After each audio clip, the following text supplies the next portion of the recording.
Greetings, this is Amy Wentley, and this is a video for my Zoom class that will be starting soon on the Wallflowers wrap by Katya Gorbacheva. And I am just starting right now, so I'm going to share with you some tips and tricks on how to cast on and place markers and get started on the shawl. And then I expect to have 2 more videos. One is going to go over all the different stitches to make up the flowers in the shawl, and also how to read the charts, and how to read the cables, and how to work cables without a needle. So that'll probably be the next video. And then the last video will be on how to finish the wrap. That will include working the fringe and blocking it. So let's get started. The pattern says to start out by casting on 327 stitches on your smaller needle. So I'm going to be using a size 8 needle to work my wrap, so I'm starting with a 7 for the border. And the pattern also suggests using a long tail cast on. Now I think it's almost impossible to figure out how much of a tail to leave so you can cast on 327 stitches. So I'm going to show you a little trick.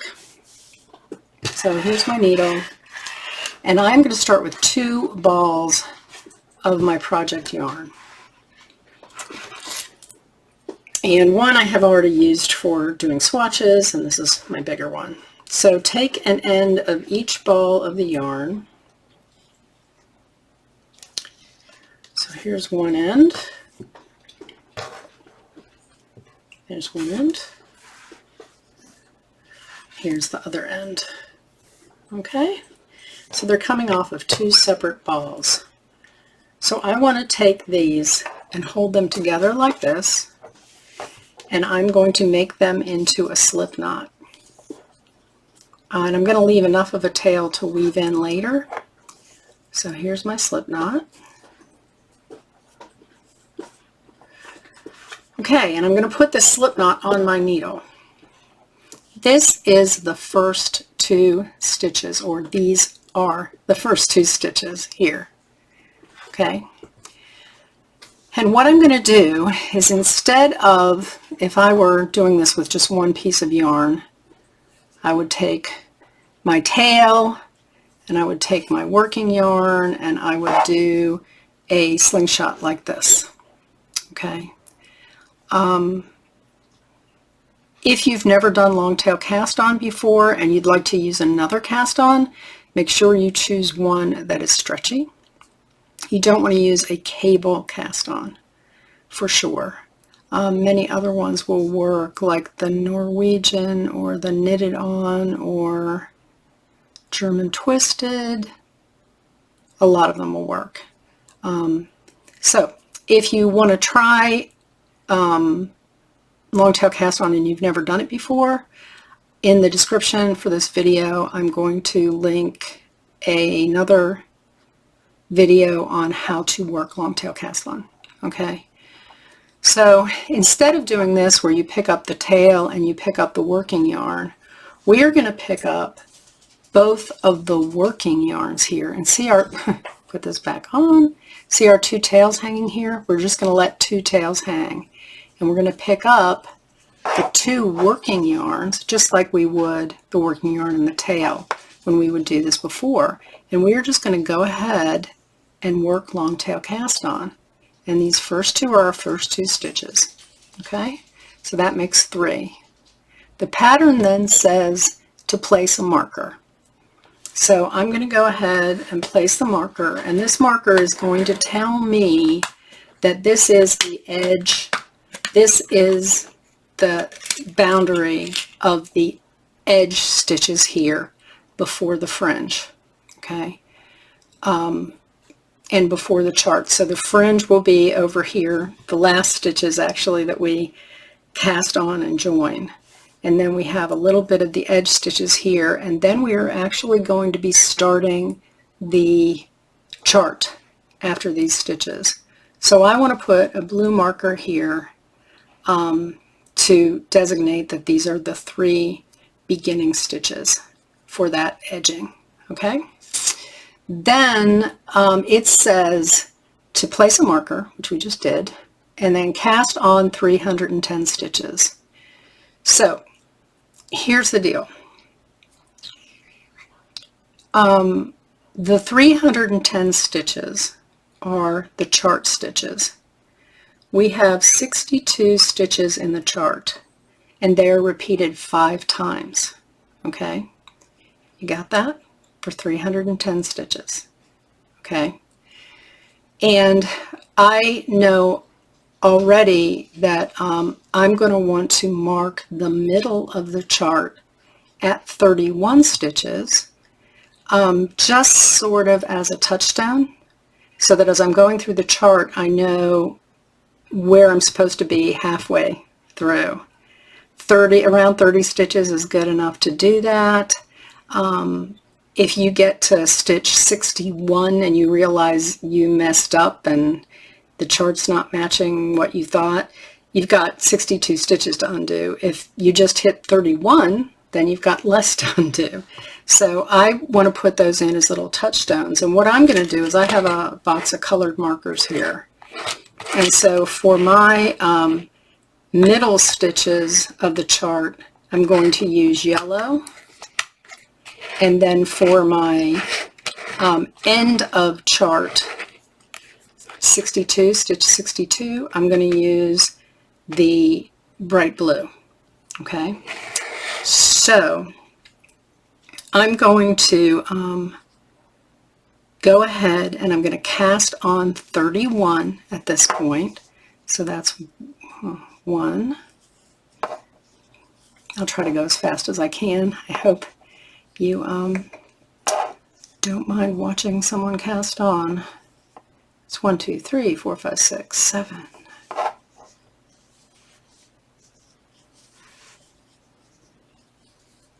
And notice how the yarn is coming off both of the balls.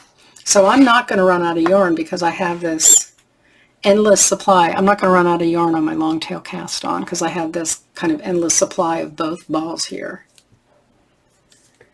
So I'm going to get my watch off so it quits making noises on the table, and we'll keep casting on. So I want to get 31 on here.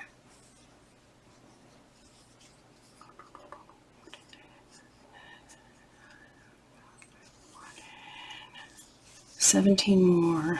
15, 6.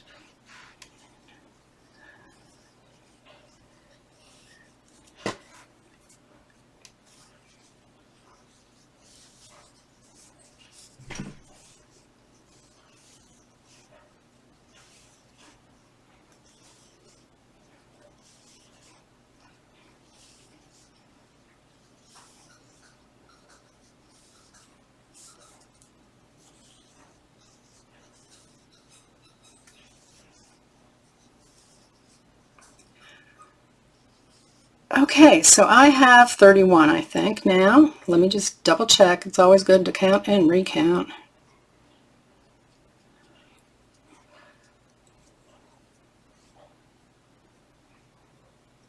There, that's 31. So then I'm going to put a yellow marker, and that tells me I'm at the middle of the chart. Okay? And then I'm going to do 31 more.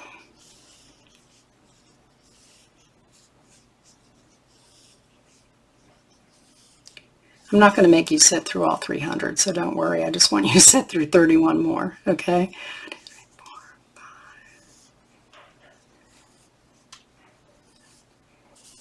Oh, I don't like how this looks down here. Do you see that? I think that's kind of ugly. So I'm actually going to pull this out. See how that stitch is ugly there? I don't like that. So I'm going to drop these off again, and I'll start counting 31 again. Okay, so here we go. 1, there we go, 2, 3, 4, 5, 6. You can turn this on at bedtime and it can put you to sleep. What do you think?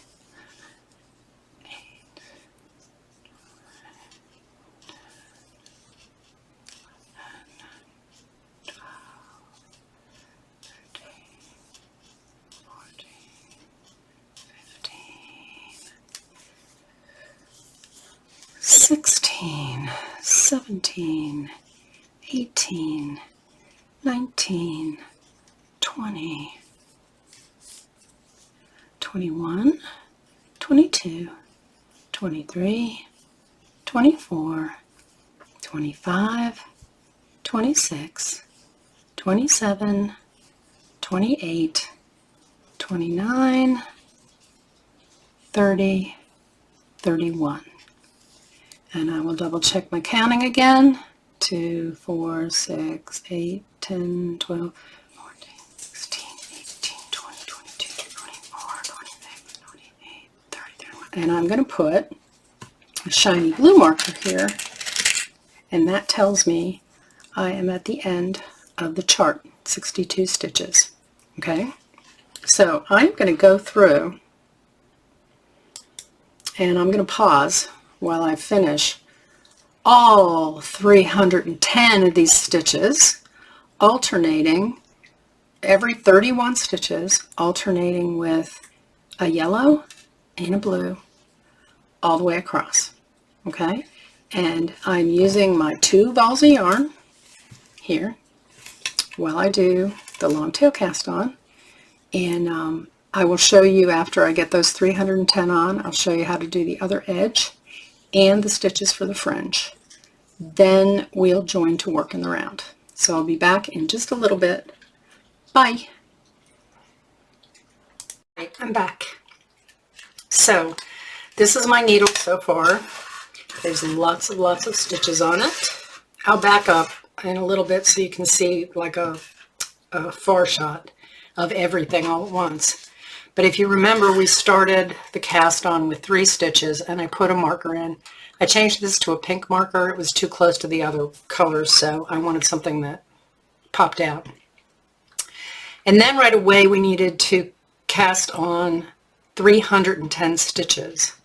So I talked to you about casting on 10 groups of 31 and putting 1 color to mark the middle of our 62 stitch repeat, and then 1 at the 62 stitches, and then 31 and 62 and 31, like that. So these are all groups of 31. This is a group of 62, and the yellow marks the middle. So that's what I've got done so far. Excuse me. And I got up to 310 stitches after those original 3. I'm sorry, I just took the dog out for a walk, and it's allergy season, and every time I come in from a walk, I'm just so congested. So happy spring, everyone. Today's the first day of spring. So now I finished the 310. So I'm told to place a marker again, and I'm going to use a pink one again because these are going to be edge stitches again. There's going to be 3 of them, and I still have both balls of yarn attached here. So that's 1, 2, 3. And then I'm going to place another marker and cast on 12. These 12 are the fringe stitches. So I'm marking them with a different color. I marked it with this lilac marker here.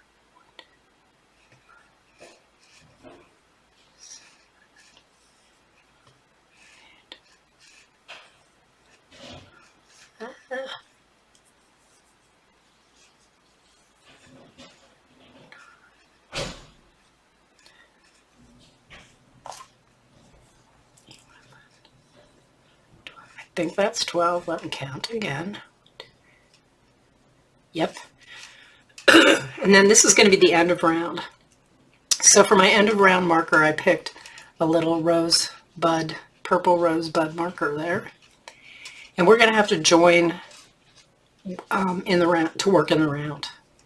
So this is where I'm going to, and excuse me again, you reach the end of your cast on and you've got 2 strings now. One coming from one ball and one coming from the other. So you can decide which ball you want to work with next. And I think I'd like to work with the bigger ball to get started. So I'm going to find the yarn that's connected to my smaller ball here. And this is just personal choice. I mean, you can pick whatever you want. So I'm going to find the one that's connected to the smaller ball. And they got twisted around each other a little bit. So that makes it exciting. So this taut one here is the smaller ball. And I'm going to go ahead and cut that. And that's another tail. So now I have 2 tails at the start of my needle and 1 tail at the end of my needle. Those will all have to be woven in at the end, but it's certainly worth it to be able to not have to worry about running out of your tail when you're logging on, or logging on, where'd that come from? Casting on. So I'm going to back up so you can see what's going on here. Okay, so this is my needle and my yarn from way far back with all the other stuff on my table. There we go. So what you're going to want to do to join this in the round is orient the needle and untangle the yarn. Orient the needle so that you have the needle with the working yarn attached pointing to you and on the right hand side. Okay, and you're going to have the other needle coming this way, all in a big circle. And what you're going to do is you're going to take the spine of the cast on. So that's the bumpy edge here. Let me get close, I'll show you that. So you're going to take the bumpy edge here and turn it so that it points inward into the big circle that we had. I'll pull out in a second so you can see where that is. Okay, so you want to have that spine pointing in to the inside, that cast on, and the stitches are here on the outside. So let's get those all straightened out because we do not want this to be twisted at all when we join to work in the round. Oops. That is my end of round marker there. And you can pull your markers out. They're pointing this way, so that helps you make sure things are all straight too. They're pointing, the markers are pointing away from the spine to the outside of the circle, and the stitches are pointing, the spine is pointing inside of the circle. So you have to take this slowly, okay? And breathe a lot. You really want to make sure that this is not twisted, because it won't be fun if you do a few rounds and figure out it's twisted and then you're going to have to pull the whole thing out again.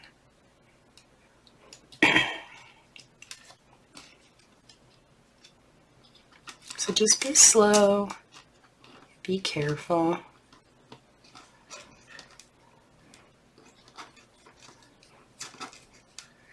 You've got the table supporting you, so that helps. It's like having sort of an extra pair of hands, right?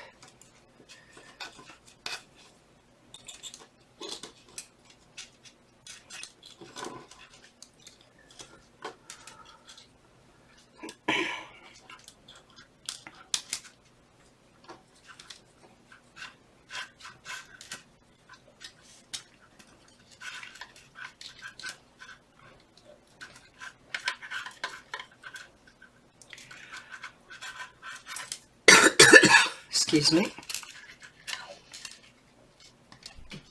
The lovely pollen of March.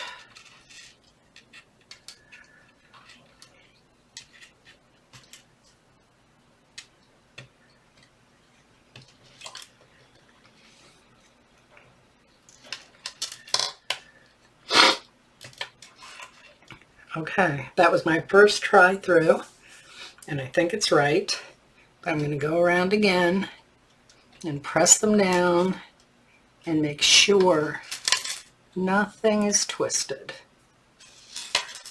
Try to keep everything on the table.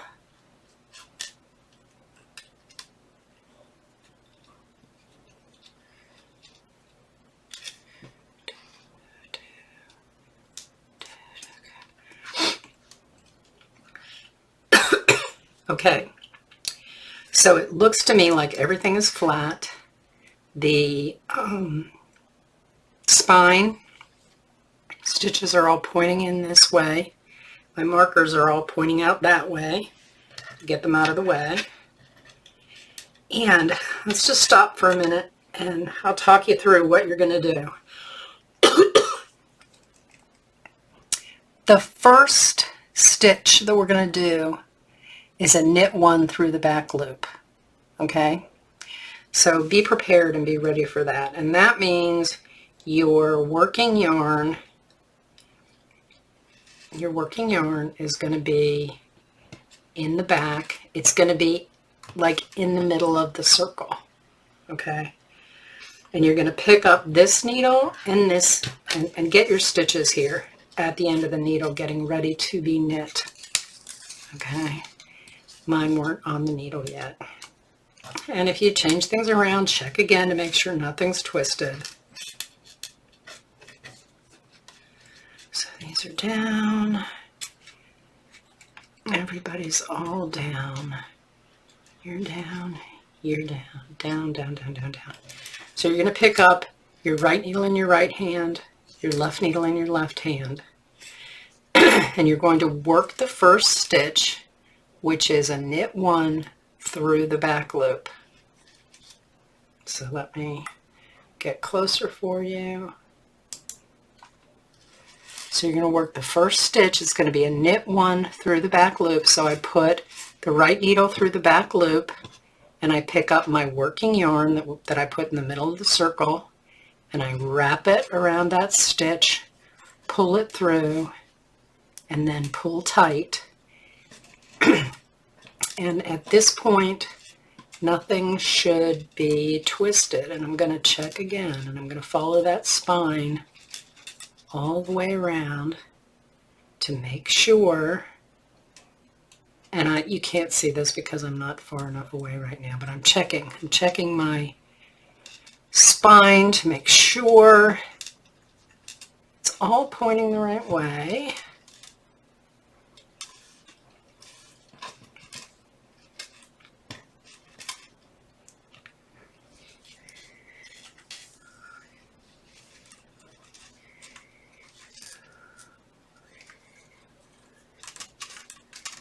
And it is.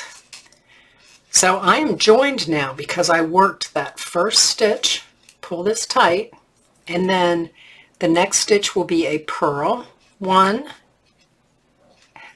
And notice I dropped my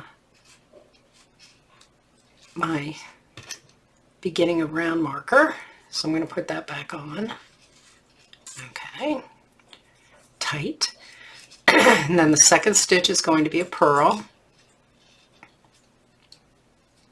The third stitch is going to be knit one through the back loop. So we take our needle through the back loop, wrap around, and pull through. And these first 5 rows, is it 5 total? 5 rows total. So the first 5 rows are going to be knit one through the back loop, purl one, knit one through the back loop, purl one, all the way around. And I just scoot that up. There we go. So those are called twisted rib because the knit stitches are knit through the back loop and it twists those stitches. And twisted stitches are one of the big things we're going to be doing on the chart that we're working as we get going. But these 5 rows here are the bottom border and they're twisted ribs. Once you're done with the twisted rib for 5 rows, then you're going to start working the chart. And what's going to happen on every row is you're going to start out with 3 stitches at the edge, and those 3 stitches are going to be a knit 1 through the back loop, purl 2. And then you'll slip your marker and you're going to work your chart 5 times. 1, 2, 3, 4, 5, all the way around. Let me back out again so you can see everything. Okay, so you'll start out at the edging. It's going to be a knit through the back loop, purl 2, and you slip your marker, your edging marker. Then you're going to work 1 repeat of the chart. That's 62 stitches, and this is your middle stitch at 31. And I'm going to give you a chart I took the chart that the pattern came with and I blew it up so it's bigger. I also marked the 31st stitch on it so you can see that easily too. So you're going to work 5 repeats of these 62 stitches on the chart. When you get to the other end of the needle, you're going to work 3 edge stitches again, and those are going to be a purl, purl, and a knit through the back loop that mirrors that first one here. Okay. And then these 12 stitches here at the very end are going to be your fringe. So you're going to knit the whole thing in the round. When you're done, you're going to drop those fringe stitches, pull them tight, and cut down the middle, and that's going to be your fringe. So we'll talk about that in the 3rd video. So in the next video, I'm going to talk about how to read the chart. We're going to go over all the different stitches that are involved in the chart, and I'm going to show you how to work cables without a needle. So come back for that video. I'm looking forward to seeing you. Bye-bye.